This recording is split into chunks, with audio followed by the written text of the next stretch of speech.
好，来乡亲继续来看今年第14号的风台长风、强风，这个强度继续在增加。目前看起来，这个风台的路草也是往北边为日本的方向来前进，直接冲来台湾的可能性较低。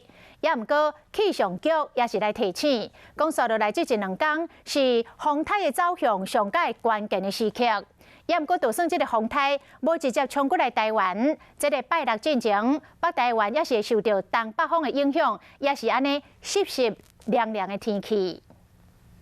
天顶有时会有一寡雨雪啊，像是连假若是有风台，敢会透风落雨。在星期五到星期六，在琉球东北方海面向北转的几率是比较高了。向北转的角度如何，是我们在要观察的，因为它影响到假期期间，影响我们东北风的强度，甚至北风的强度和带来的水汽多寡。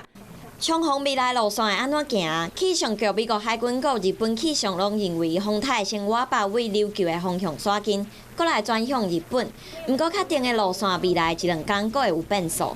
导引气流不明显，让它移动的速度不会太明显。但未来随着它在它东边的太平洋高压稍微增强以后，会把它往西北西的方向移动。因为我们预估在假期仍然是东北风影响天气。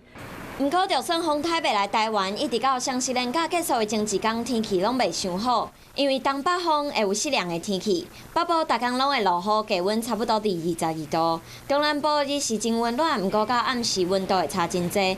东部会出现蓝山啊雨，所以出外的民众要特别注意炸雨伞，加穿几领衫。